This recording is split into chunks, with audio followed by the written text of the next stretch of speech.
Olá, meu amigo, minha amiga. Poxa, que privilégio para mim é continuar passando esses dias aqui com você, estudando a Palavra de Deus, que é a coisa que eu mais gosto de fazer. E para mim também é um privilégio, poder tirar lições da Palavra de Deus para a nossa vida e aplicá-las para os dias de hoje. Espero que você esteja sentindo a bênção de Deus, como eu também já estou sentindo aqui, aqui no estúdio, aqui na minha casa, recebendo a bênção do Senhor. Ok? Hoje eu quero estudar com você Gênesis capítulo 40, verso 1 em diante. Gênesis 40, verso 1, lá o primeiro livro da Bíblia. E é claro, como a gente tem já o costume, nós vamos pedir a bênção do Senhor para que a nossa mente esteja atenta aos princípios que o Senhor nos ensinará. Vamos falar com Ele? Querido Pai, muito obrigado, porque o Senhor é bom. O Senhor é tão bom que nos deu a Tua palavra, a Bíblia, nos revelou a Tua vontade. Então nos ajude o Senhor a entendê-la por meio do Espírito, não da carne.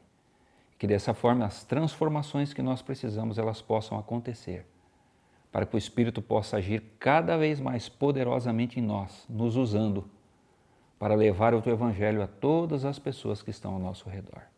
Ficam com cada família aqui representada. Por Jesus te pedimos. Amém. Gênesis 40, verso 1. Diz assim: passadas essas coisas, aconteceu que o mordomo do rei do Egito e o padeiro ofenderam o seu senhor, o rei do Egito.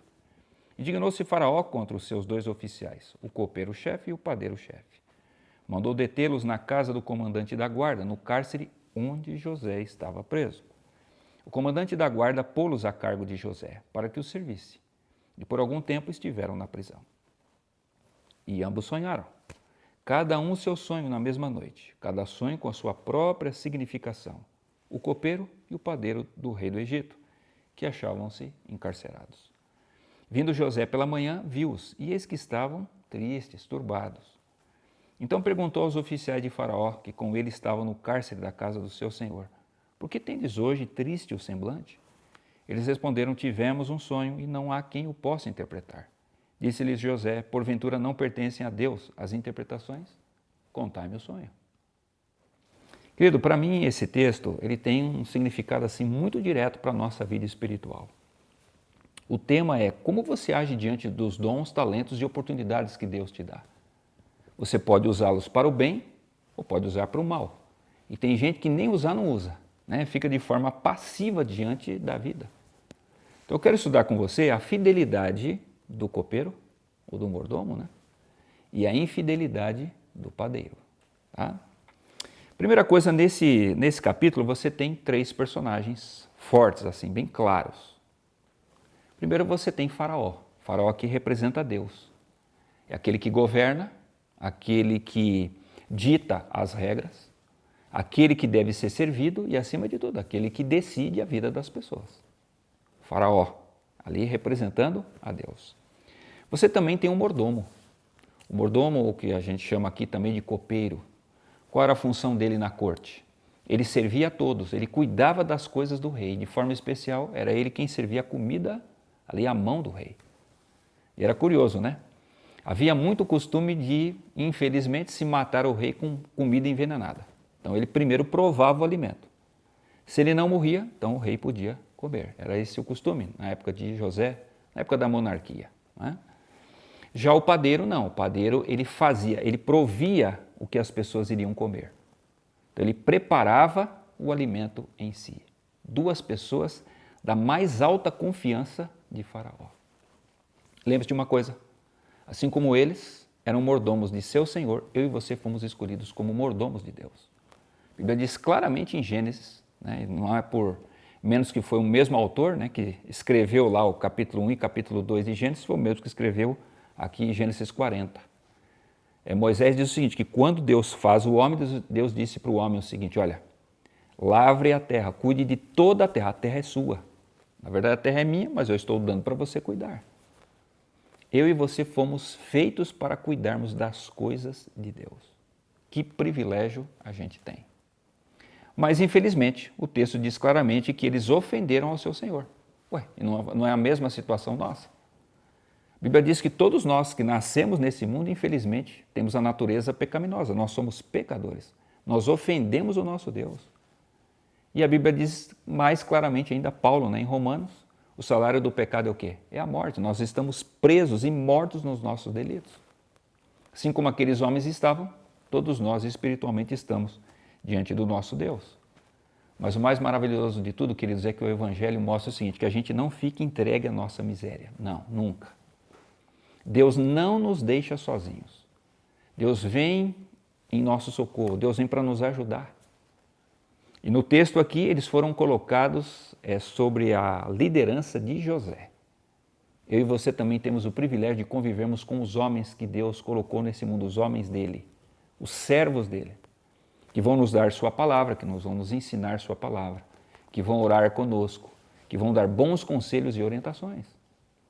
Então lembre-se do seguinte, eu e você não precisamos viver uma vida de escuridão. Não, eu e você não precisamos cair pelo mundo batendo cabeça. Ah, não sei o que fazer aqui, não sei o que fazer ali. Não. Deus tem os seus servos, basta nós os procurarmos e Deus vai revelar sua vontade para a nossa vida por meio desses homens, por meio dessas mulheres. Os servos de Deus, é claro, pode ser meu pai, pode ser minha mãe, em alguns momentos da vida. Ou pode ser um professor, pode ser um pastor, pode ser um conselheiro, pode ser um psicólogo. Não importa, mas Deus está usando aquela pessoa para nos falar, para nos dar o devido direcionamento naquele instante que a gente tanto precisa. Aí, o que acontece? Eles estavam lá no cárcere e a Bíblia diz que eles sonharam. Lembre-se que para você sair da sua miséria, Deus é tão bondoso que Deus te dá sonhos. A Bíblia não diz que os sonhos foi da cabeça deles. Não foi assim a desfragmentação do cérebro, né? Vou dormir com o estômago cheio e aí sonho um monte de besteira, Deus falou comigo. Não, Deus deu o sonho. E eles acordaram, porque apesar de Deus ter dado o sonho, eles não sabiam o que significava. Lembre-se de uma coisa, é Deus quem coloca sonhos no nosso coração. Os grandes sonhos da vida, é Ele quem coloca. Bendito, né? Louvado seja o nome do Senhor por isso. Ele não nos deixa aí pela vida, batendo cabeça e sem saber um norte, sem saber um rumo. Deus colocou o sonho. E como eles não sabiam a interpretação, aí José diz o seguinte, não pertence a Deus as interpretações, me contem o sonho, que eu vou dizer para vocês o que ele significa. Aí vem a questão dos sonhos. Então o copeiro disse, bom, então deixa eu ser o primeiro. E aqui, curioso, né? No verso 10 fala assim, em meu sonho havia uma videira perante mim, e na videira 3 ramos. Ao brotar a vide, havia flores, e seus cachos produziam uvas maduras. O copo de Faraó estava na minha mão. Tomei as uvas, as exprimi no copo de Faraó e o dei na própria mão de Faraó.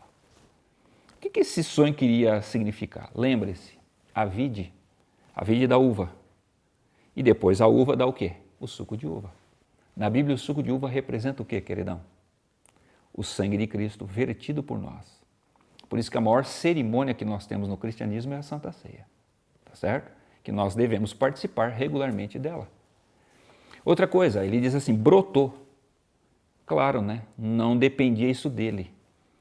Lembre-se, a obra da salvação, ela não depende de mim, de você, ela depende do Senhor. Foi o Senhor que operou essa salvação por nós. Seja na nossa vida, seja na morte de Cristo. Foi Ele que deu o seu Filho para morrer por nós. Outra coisa, o copo surgiu na mão dele. Isso significava o quê?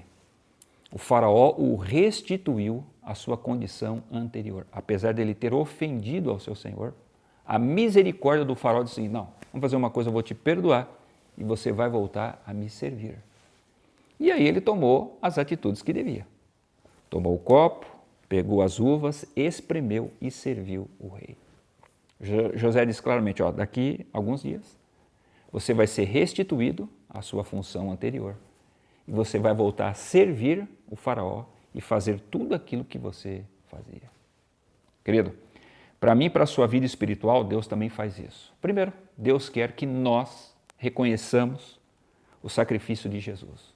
Mas não é só para adorar Jesus por causa disso. Nós devemos tomar a Santa Ceia, mas nós devemos ministrar a Santa Ceia e todos os significados espirituais ao mundo todo. Não faria nenhum sentido Jesus vir à Terra e Jesus morrer só por mim.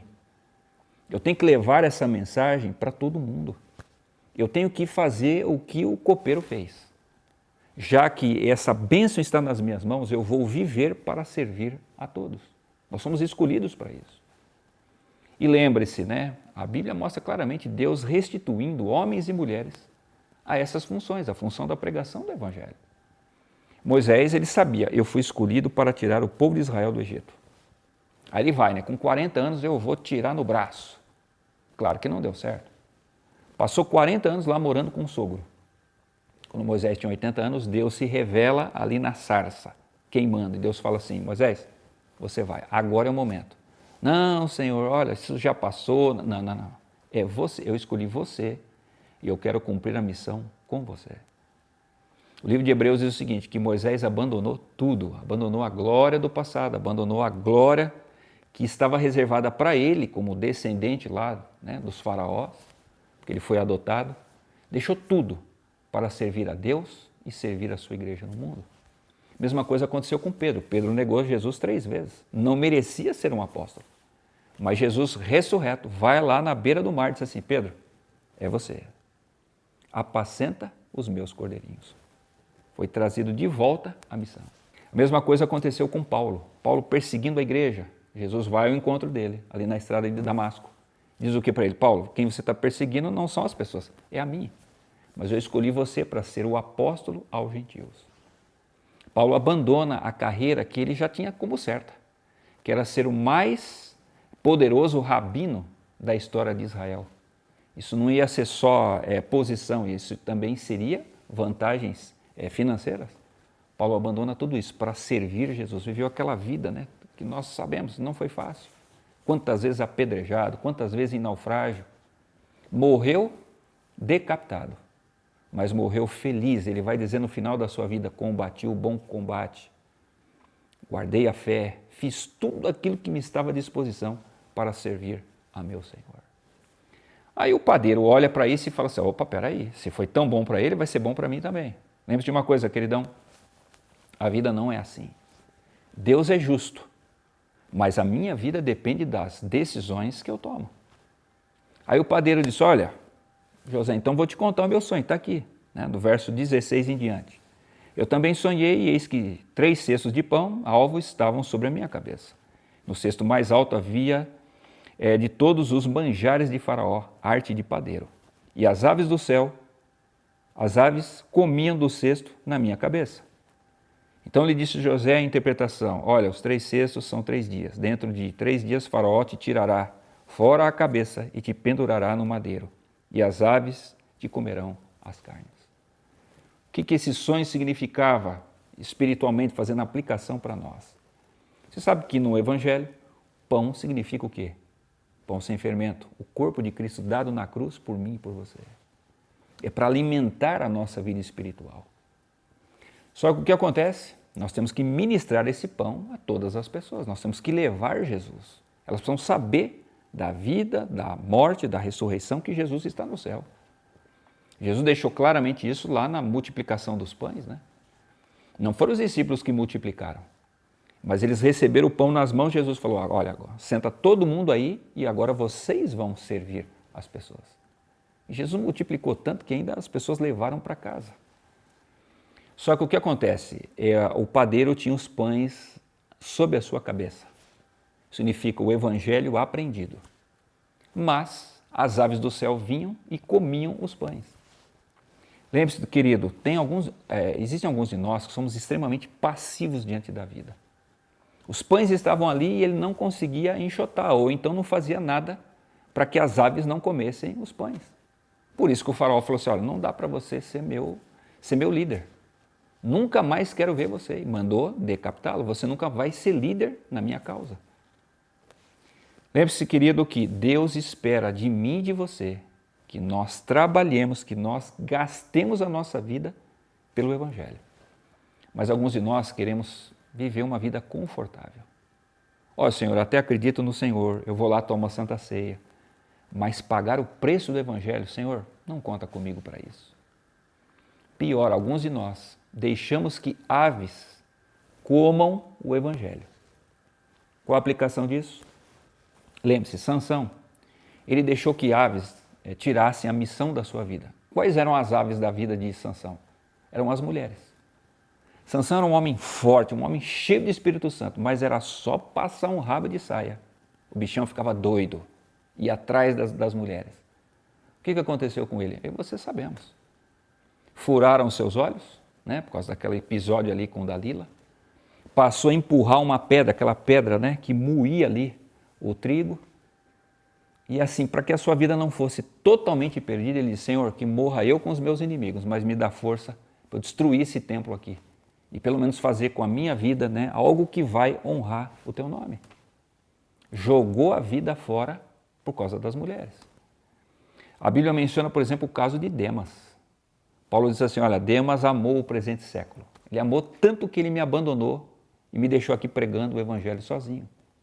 Quantos jovens, né, trocam o evangelho para fazer o quê? Por causa de uma balada, por causa de uma festa, por causa disso, por causa daquilo. Amigo, você trocar Jesus por causa de uma balada numa sexta-feira à noite. Ou então você trocar Jesus, aquele que te salvou, por amigos seus que estão te levando para o buraco. Não é inteligente da sua parte, não é inteligente da minha parte, mas tem gente que faz isso. Tem aqueles que fazem como o jovem rico, né? O jovem rico se impressiona com Jesus e vai: Senhor, o que devo fazer para ser salvo? Aquela coisa toda, né? Sempre guardei os mandamentos. Jesus falou: olha, você tem um problema. Vai e vende tudo que você tem, dá aos pobres, vem e me segue. Mas a Bíblia diz que ele se afasta triste, porque ele amava o dinheiro que ele tinha. Resultado, ele nunca pôde ser usado por Jesus para levar o evangelho ao mundo todo. Bem, eu preciso encerrar, mas eu quero fazer um apelo para mim e para você. Querido, como que a gente pode fazer da nossa vida como o copeiro fez? É simples. Eu posso dedicar a minha vida a Cristo por meio das minhas orações. Eu devo orar pela igreja. Eu devo orar pelos missionários que vão ao mundo todo pregar o evangelho. Isso é meu dever, eu devo fazer isso todos os dias. Mas eu também posso dedicar os meus dons e talentos na minha igreja local. Você sabe que quando eu era menino, na igreja era um problema, uma brigaiada por causa de cargo. Hoje o pastor é quem briga com os irmãos, dizendo assim: irmãos, por favor, não tem líder aqui, eu preciso de professor da escola sabatina, eu preciso de alguém que cuide das crianças, de alguém que dê estudo bíblico. Ah não, pastor, a gente tem um monte de coisa para fazer. Por favor, não seja assim. Dedique sua vida para as causas do Senhor. Lembre-se, o Senhor promete na sua palavra: eu honrarei quem me honra. E finalmente eu posso também abençoar a pregação do evangelho por meio dos meus dízimos e das minhas ofertas. Aonde eu estou, eu abençoo com a minha presença. Mas tem muitos lugares que eu nunca vou poder ir. Então eu devolvo o meu dízimo e minha oferta. Porque assim a igreja vai escolher alguém que vai dedicar a sua vida para ir lá naquele país onde as pessoas não conhecem a Jesus. É assim, esse é o plano que Deus quer para mim e para você. Que tal dedicarmos a nossa vida a isso? Que tal dedicarmos a nossa existência a fazermos de Deus o primeiro na nossa vida? Você não gostaria de tomar essa decisão nesse instante? Vamos fazer uma coisa? Vamos falar com Deus e vamos consagrar tudo que nós temos aos caminhos dele? Vamos orar comigo?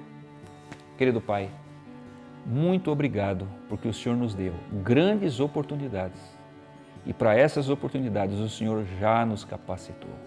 O Senhor nos deu dons, talentos, inteligência, tempo para que essas oportunidades fossem usadas, para que homens e mulheres como nós pudessem te conhecer.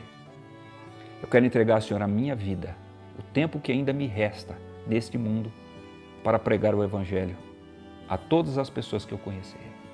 Mas eu também, Senhor, quero entregar a vida dessas pessoas que estão aqui me escutando. O pai, a mãe, os filhos.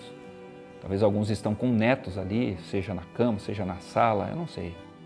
Mas que o Senhor abençoe essas pessoas, para que elas possam entender o tempo em que vivem, as oportunidades que têm e os privilégios que elas têm de dedicarem tudo o que elas são para que o Teu Evangelho alcance o mundo todo. Então, Senhor, que todos nós, como um grande exército, possamos nos levantar, pregar a Bíblia e logo Cristo possa voltar para nos buscar. Nos dá essa graça, Senhor, nos dá esse poder.